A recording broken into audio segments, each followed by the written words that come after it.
ऐ मेरे दोस्त, खुद को इतना काबिल बनाओ कि तुम्हें पाने वाला फिक्र करे और तुम्हें खोने वाला अफसोस करे।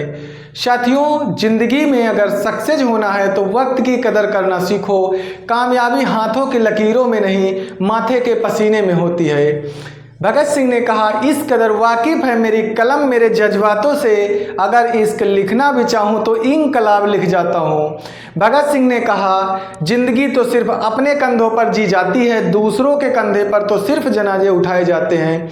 भगत सिंह ने कहा, कभी वह दिन भी आएगा, आज़ाद हम होंगे, अपनी ही जमी होगी, अपना ही आसमां होगा। तो साथियों, हम आज जानेंगे प्रमुख आंदोलन के बारे में, पढ़ेंगे कैसे कैसे हमारे क्रांतिकारी लोगों ने अपना खून बहाया और हंसते हंसते फांसी को चूम लिया। इस कदर वाकिफ़ है मेरी कलम मेरे जज्बातों से, अगर इश्क लिखना भी चाहूँ तो इनकलाब लिख जाता हूँ। सफलता का पहला कदम हमेशा मुश्किल ही होता है। सफलता इतनी आसान होती तो आज हर व्यक्ति सफल होता। जिंदगी में उजाला चाहिए तो खुद का दीपक जलाओ, दूसरों की मोमबत्ती के सहारे जिंदगी रोशन नहीं हुआ करती।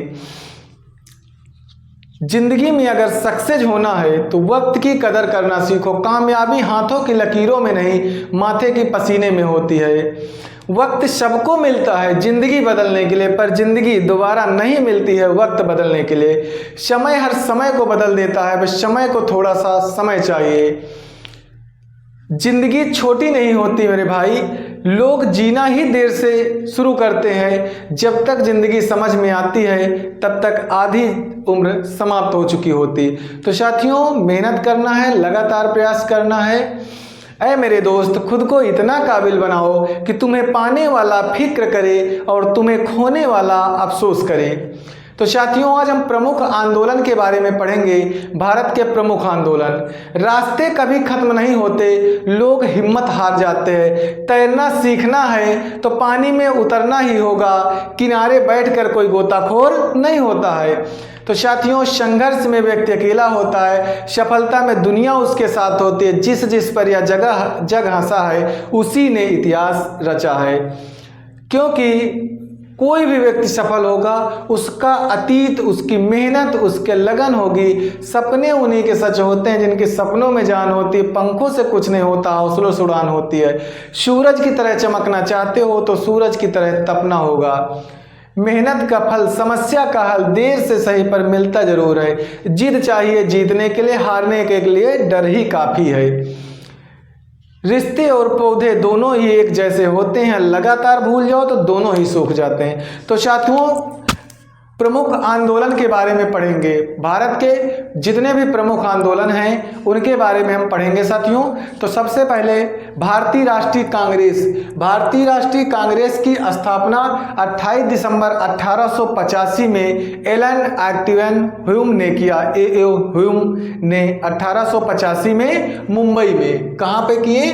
मुंबई में, स्कॉटलैंड के थे। मुंबई के गोकुलदास तेजपाल संस्कृत विद्यालय में इसकी स्थापना हुई और उसके बाद उस समय वार्ड सराय थे लॉर्ड डफरिन। कौन थे? Lord Dufferin. उसके बाद साथियों हुआ ये कि जो इसका नामकरण दिया, पहले नाम था भारतीय राष्ट्रीय संघ, उसका नाम भारतीय राष्ट्रीय कांग्रेस दिया दादा भाई नौरोजी ने। किसने दिया? दादा भाई नौरोजी ने दिया भारतीय राष्ट्रीय कांग्रेस। होम रूल लीग क्या है? गृह शासन क्या है? गृह शासन बाल गंगाधर तिलक ने पुणे में बताया कि गृह शासन होता क्या है। उसके बाद जो एनी बेसेंट की आयरलैंड की थी, उन्हीं के देश का कॉन्सेप्ट था होम शासन, मतलब गृह शासन क्या होता है? Home rule league. 1916 में एनी बेसेंट ने मद्रास में स्थापना की, बाल गंगाधर ने पुणे में। 1893 में गणपति महोत्सव, 1895 में शिवाजी महोत्सव मनाना शुरू किए बाल गंगाधर तिलक। इन्होंने 1908 से 1914 तक मांडले की जेल में रहे, वहाँ गीता रहस्य पुस्तक भी लिखी। तो कहते हैं ना कि the maker of modern India, आधुनिक भारत के निर्माता हैं कौन?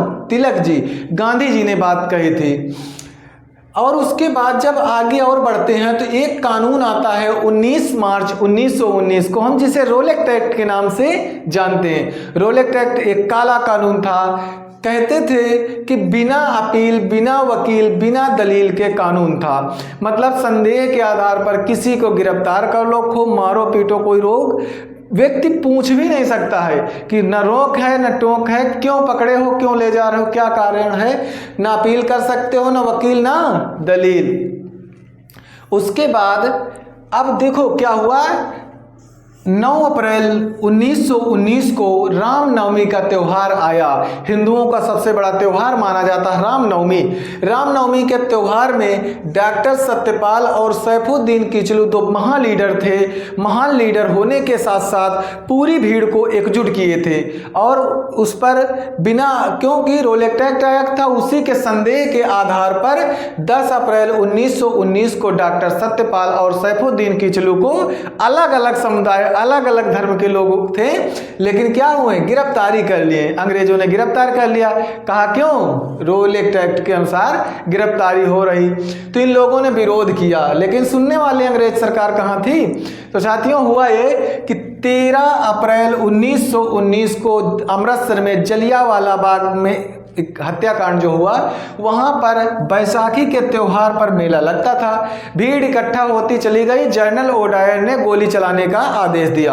हंसराज नाम का व्यक्ति था जो गद्दारी किया था वहां भारतीय के साथ, भारतीय लोगों के साथ। ऐसा हुआ वहां पर कि इन लोगों को जैसे ही गिरफ्तारी करने का आदेश हुआ, भीड़ इकट्ठित हुई। धीरे धीरे क्या हुआ, जनरल ओडायर ने अंधाधुंध गोलियां चलाई। 1650 राउंड फायरिंग हुई। 1650 राउंड फायरिंग हुई। 1000 से ज्यादा लोग मारे गए। कितने लोग मारे गए, 1000 से ज्यादा लोग। जलियांवाला बाग हत्याकांड। 120 लाशें जो हैं कुएं से निकाली गई वहीं पर। ऊधम सिंह उसके चश्मदीद गवाह थे। 13 मार्च 1940 को इंग्लैंड में जा करके कैस्टन हाउस में जनरल ओडायर को गोली मार दिए। ये था जुनून, ये था जज्बा, ये थे हमारे वीर सपूत ऊधम सिंह, जिन्होंने 21 साल बाद अपना बदला लिया। 31 जुलाई 1940 को ऊधम सिंह को फांसी की सजा हो गई। भगत सिंह ने क्या कहा था कि वो मुझे मार सकते पर मेरे विचारों को कभी नहीं मार सकते हैं। इस कदर वाकिफ है मेरी कलम मेरे जज्बातों से, अगर इसको लिखना भी चाहूं तो इनकलाब लिख जाता हूं। ये जुनून था। भगत सिंह बहुत पढ़े लिखे थे। लाहौर के नेशनल कॉलेज से पढ़े थे, जो कि लाला लाजपत राय का ही कॉलेज था। राजगुरु सुखदेव, बटुकेश्वर दत्त, खुदीराम बोस जैसे महान क्रांतिकारी लोग की वजह से देश आजाद हुआ। भगत सिंह ने बहुत बड़ी बात कही थी कि यदि आज हम लोग सोच रहे हैं कि भारत आजाद हो रहा, तो आजाद नहीं हो रहा, सिर्फ पावर का ट्रांसफर हो रहा है। कल हमारे यहाँ अंग्रेज शोषण कर रहे थे, आज भारतीय ही भारतीय का शोषण करेगा। क्योंकि बिका हुआ पत्रकार, डरा हुआ विपक्ष, मुर्दा आवाम, तीनों लोकतंत्र के लिए घातक होते हैं। तो आज हमें भी ज़रूरत है। भगत सिंह ने यह भी कहा था कि हमेशा ऐसी क्रांति की ज़रूरत नहीं है, लेकिन विचारों की क्रांति ज़रूरी है। और एक ऐसा समाज तैयार हो, एक ऐसा माहौल तैयार हो जैसे लोग शिक्षित हों, लोगों को जाने, एक दूसरे की मदद करें और बढ़िया समाज तैयार हो। उसके बाद खिलाफत आंदोलन शुरू हुआ। जब प्रथम विश्व युद्ध 28 जुलाई 1914 से 11 नवंबर 1918 तक प्रथम विश्व युद्ध चला। उसमें इंग्लैंड जैसे देश, ब्रिटेन और उसके बाद रूस, फ्रांस, अमेरिका जैसे देश जीत गए। तो यहाँ तुर्की में एक खलीफा का पद होता था। कौन सा पद होता था, खलीफा का। इंग्लैंड वालों ने कहा कि ये तुर्की में कि मुस्लिम का पद था, खलीफा खलीफा कुछ नहीं, इसको अपदस्थ कर दो, समाप्त कर दो। तो दो अली बंधु थे। कौन थे, शौकत अली और मोहम्मद अली। लोगों ने आकर के भारत में महात्मा गांधी का सहयोग मांगा और महात्मा गांधी ने इनका सहयोग दिया। पूछा जाए खिलाफत आंदोलन शुरू कब हुआ, 17 अक्टूबर 1919 को। उसके बाद जलियांवाला बाग हत्याकांड, रोलेक्ट एक्ट, सविनय, उसके बाद खिलाफत आंदोलन, तीनों के उत्तर में महात्मा गांधी ने असहयोग आंदोलन चालू किया 1 अगस्त 1920 को। असहयोग आंदोलन चालू हुआ। उसके कुछ दिन बाद 5 फरवरी 1922 को चौरी चौरा की घटना में 22 पुलिसकर्मी को जिंदा जला देने की वजह से महात्मा गांधी ने चलता हुआ आंदोलन रोक दिया। वहीं से क्रांतिकारी लोग अलग विचारधारा लेकर के और गांधीवादी लोग अलग विचारधारा लेकर के 1923 में कांग्रेस स्वराज पार्टी की स्थापना हुई। 1 जनवरी 1923 को मोतीलाल नेहरू एवं चित्तरंजन दास ने की। अब देखिए साथियों, जब असहयोग आंदोलन तो बंद हो गया, लेकिन भगत सिंह, चंद्रशेखर आजाद जैसे क्रांतिकारी लोग ने अलग संस्थाएं बनाना चालू कर दिया। HRA हिंदुस्तान रिपब्लिकन एसोसिएशन की स्थापना 3 अक्टूबर 1924 को कानपुर में बना दिए। आज़ाद का नाम आज़ाद क्यों पड़ा? चंद्रशेखर तिवारी नाम था। भावरा झबुआ मध्य प्रदेश में 23 जुलाई 1906 को जन्म हुआ। लेकिन इन्होंने जब असहयोग आंदोलन में पकड़े गए तो जब पेशी हुई मजिस्ट्रेट के सामने तो इनसे नाम पूछा गया। बोले मेरा नाम आज़ाद है, माता का नाम आज़ादी, घर कहाँ? जेल, पिता स्वतंत्रता। ऐसे शब्द सुन करके कोड़े मारने का आदेश दे दिए और अपने नाम के आगे आज़ाद लगा लिए और कहें कि फिरंगी मुझे जीते जी नहीं पकड़ सकते हैं। 27 फरवरी 1931 को अल्फ्रेड पार्क में किसी चश्मदीद ने बता दिया, मुखबिरी कर दी कि आज़ाद जी ऐसे ऐसे बैठे हैं। तो यहाँ पर गद्दारों की कमी नहीं है भारत देश में। तो इसी वजह से हमारे चंद्रशेखर आज़ाद भी खुद को गोली मारे थे अपने हाथों से 27 फरवरी 1931 को। उसके बाद तुर्की के खलीफा के पद को समाप्त कर दिया। असहयोग आंदोलन समाप्त हो गया। अब ये काकोरी कांड जब हुआ, भाई HRA की स्थापना तो हो गई, लेकिन इसके बाद काकोरी कांड 9 अगस्त 1925 को जब घटना हुई, उसमें राम प्रसाद बिस्मिल, रोशन सिंह, अशफाक उल्लाह खां, राजेंद्र लाहिड़ी, 4 महान क्रांतिकारी को फांसी की सजा हो गई और 4 लोगों को लंबा कारावास, 17 लोगों को लंबा कारावास, 4 लोगों को आजीवन, 4 लोगों को फांसी की सजा और 4 लोगों को काला पानी की सजा। केवल चंद्रशेखर आजाद बचे थे। उसके बाद भगत सिंह ने नौजवान भारत सभा का गठन 1926 में किए और उसके बाद फिर दिल्ली गए और चंद्रशेखर आजाद से मिले और वहां पर हिंदुस्तान सोशलिस्ट रिपब्लिकन एसोसिएशन की स्थापना 1928 में कर दी। अब गठन तो हो गया, संस्था में लोग जुड़ना स्टार्ट हुए और 8 अप्रैल, अब देखो उसमें क्या हुआ कि भारत में उसी समय साइमन कमीशन का गठन हुआ। 8 नवंबर 1927 को साइमन कमीशन का गठन होता और 3 फरवरी 1928 को साइमन कमीशन भारत आ जाता है और लाहौर में इसी के साइमन कमीशन के विरोध में लाला लाजपत राय पर लाठीचार्ज होती है। 17 नवंबर 1928 को लाला लाजपत राय की मृत्यु हो जाती है। तो जो लाला लाजपत राय के साथी लोग थे, इनसे पूछा गया कि आप भगत सिंह पर कैसे विश्वास कर सकते हो? तो कहें कि मैं भगत सिंह पर विश्वास कर सकता हूं। अगर मैं आज भगत सिंह की उम्र में होता तो आज लाला लाजपत राय नहीं होता बल्कि भगत सिंह होता। इतनी बेहतरीन क्रांतिकारी, इतने बेहतरीन लीडर थे लोग। उसके बाद क्या हुआ है कि लाला लाजपत राय की मृत्यु का बदला लेने के लिए भगत सिंह 1 महीने बाद 17 दिसंबर 1928 को सैंडर्स की हत्या कर देते हैं और कोलकाता, लाहौर से कोलकाता चले जाते हैं। फिर 8 अप्रैल 1929 को पब्लिक सेफ्टी बिल और ट्रेड डिस्प्यूट बिल, दिल्ली में 2 बिल पेश होने वाले थे। इसी के विरोध में बटुकेश्वर दत्त और भगत सिंह ने असेंबली में बम फेंके, गिरफ्तारी दिए और गिरफ्तारी देने के बाद 64 दिन की भूख हड़ताल की। अपने लिए नहीं, देश के लिए, इस मिट्टी के लिए। तो ऐसे नमन है ऐसे वीरों को। आओ झुक कर सलाम करें उनको जिनके हिस्से में मुकाम आता है। खुद नसीब होता है वो खून जो देश के काम आता है। कुछ नशा तिरंगे की आन का है, कुछ नशा मातृभूमि की शान का है। हम हर जगह लहराएंगे तिरंगा, नशा ये मातृभूमि की शान का है। तो उसके बाद भगत सिंह गिरफ्तारी देते हैं और जेल में सजा होती है और 12 जुलाई 1930 को बटुकेश्वर दत्त और भगत सिंह एक जेल डायरी लिखते हैं। वहाँ पर जेल डायरी में पेज नंबर 67 में BK दत्त करके साइन ले लेते हैं। BK दत्त अलग होते हैं क्योंकि बटुकेश्वर दत्त को काला पानी की सजा हो जाती है और भगत सिंह को फांसी की सजा सुना दी जाती है। और उसके बाद ये दोनों लोग खत लिखते हैं कि भगत सिंह आपको तो मौत की सजा मिल रही, कितनी खुशी की बात है, आप फांसी और हम काला पानी जा रहे हैं। तो बटुकेश्वर दत्त को भगत सिंह ने कहा कि आपको ये संदेश देना है कि अगर एक क्रांतिकारी फांसी के फंदे को चूम सकता है तो दूसरा क्रांतिकारी लड़ लड़ करके फिर जीवन को जी सकता है। और बटुकेश्वर दत्त ने ऐसा किया। 20 जुलाई 1965 को all India institute of medical sciences Delhi में बटुकेश्वर दत्त की टीबी की बीमारी की वजह से मृत्यु हुई। और इन्होंने बटुकेश्वर दत्त ने अंतिम समय में क्या मांगा कि जहां पर भगत सिंह राजगुरु की अंतिम समाधि है वहीं पर मेरी समाधि भी होनी चाहिए, हुसैनी वाला फिरोजपुर सतलज नदी के तट पर। उसके बाद भगत सिंह राजगुरु सुखदेव को 23 मार्च 1931 को फांसी हो जाती है और हम ऐसे क्रांतिकारी, ऐसे वीर को खो देते हैं। ये देश कहने को क्या, हर इंसान को जाना है, लेकिन इतना बड़ा नाम करना भी बहुत बड़ी चीज़ है। भगत सिंह ने कहा था वो मुझे मार सकते हैं पर मेरे विचारों को कभी नहीं मार सकते। आज भी भगत सिंह के विचार फेमस हैं। उसके बाद क्या होता है कि आज़ाद जी 27 फरवरी 1931 को अल्फ्रेड पार्क में गोली मार लेते हैं। 23 मार्च 1931 को भगत सिंह राजगुरु सुखदेव को फांसी हो जाती है। अब कोई क्रांतिकारी नहीं बचता है। उसके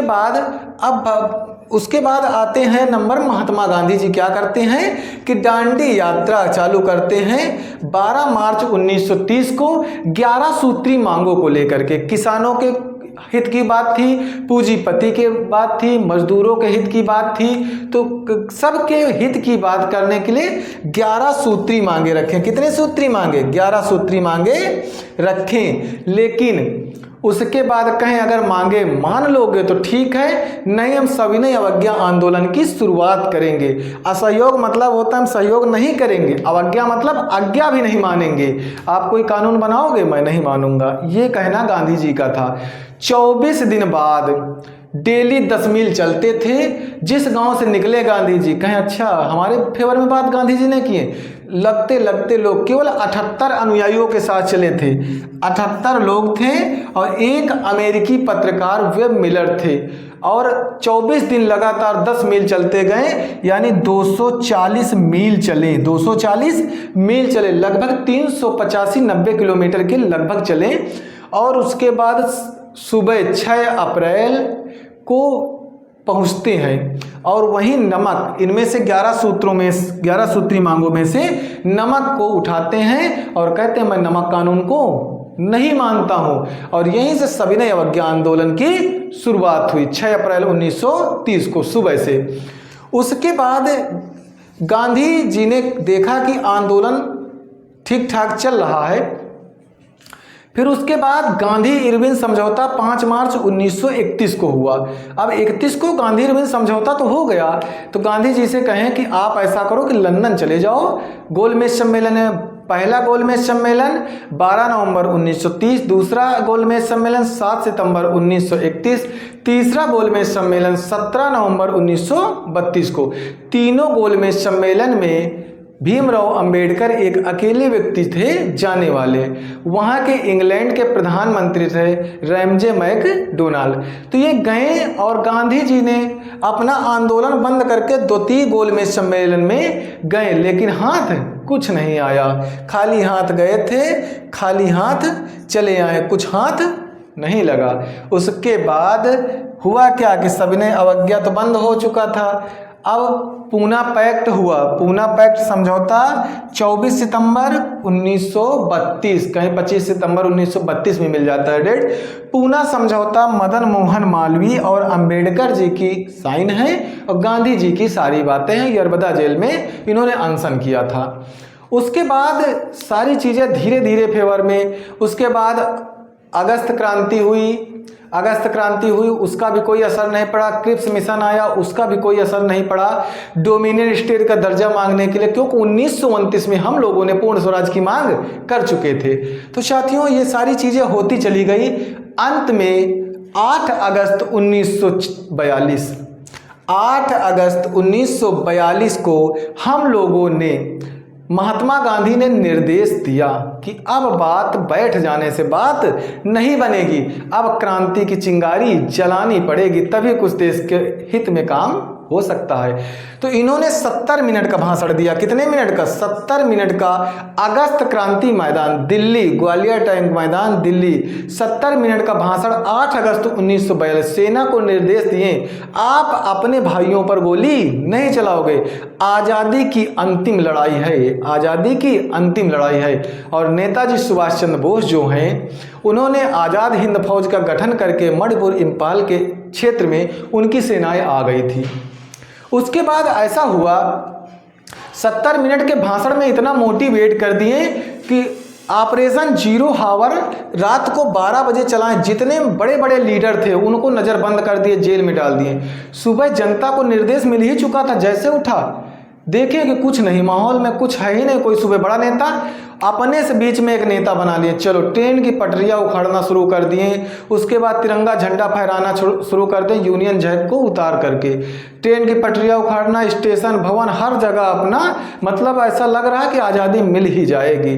और उसके बाद उधर से जो शक्तियां कमज़ोर हुई, जो द्वितीय विश्व युद्ध में सुपर पावर थी, शक्तियां कमज़ोर हुई और उसके बाद उधर से भी दबाव बना। और फिर धीरे धीरे लॉर्ड माउंटबेटन योजना के तहत 3 जून 1947 को भारत और पाक का विभाजन हुआ और 15 अगस्त को भारत अपना स्वतंत्रता दिवस मनाता है और 14 अगस्त को पाकिस्तान अपना स्वतंत्रता दिवस मनाता है। तो ये थी हमारी आज़ादी की लड़ाई के लिए इतना झेलना पड़ा हमारे क्रांतिकारी, हमारे वीर सपूत लोगों को।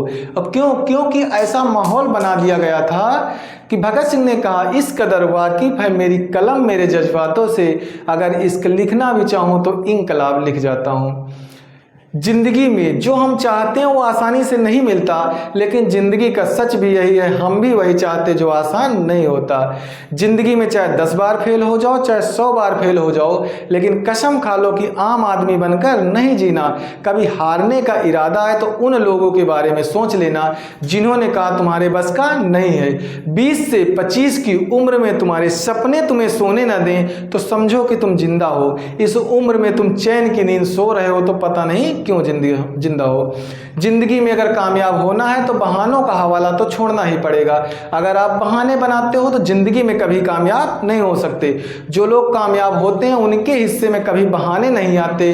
दिन रात मेहनत करते, कहने को क्या दुनिया मेहनत करने में लगी है। असल में कामयाब वही होता है जो बातों से नहीं रातों से लड़ता है। ईश्वर ने हर इंसान को हीरा बनाया है, पर चमकता वही है जो तरसने की हद से गुजरता है। फलदार वृक्ष गुणवान व्यक्ति ही झुकता है, सूखा पेड़ मूर्ख व्यक्ति कभी नहीं झुकता है। रिश्ते और पौधे दोनों ही एक जैसे होते हैं, लगातार भूल जाओ तो दोनों ही सूख जाते। सुधर नहीं सकते तो कम से कम संभल तो सकते हो, संभल सकते हो ना। किराए के मकान को किराए के मकान जैसा ही वैल्यू दो। कुछ रिश्ते किराए के मकान जैसे होते हैं, उन्हें कितना भी सजा लो वो आपके नहीं हो सकते हैं। आप कब सही थे ये कोई याद नहीं रखेगा, लेकिन आप कब गलत थे कोई भूल नहीं सकता है। कहते ना कि अगर आपके विचार अच्छे होंगे तो लोग आपको फॉलो करेंगे, अगर आपके कपड़े अच्छे होंगे तो लोग सिर्फ आपको लाइक करेंगे।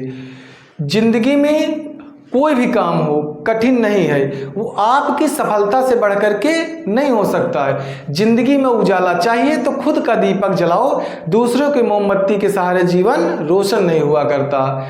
जमी पे बैठकर क्या आसमान देखता है, पंखों को खोल जमाना उड़ान देखता है। रास्ते कभी खत्म नहीं होते, हम हिम्मत हार जाते हैं। तैरना सीखना है तो पानी में उतरना ही होगा, किनारे बैठकर कोई गोताखोर नहीं होता है।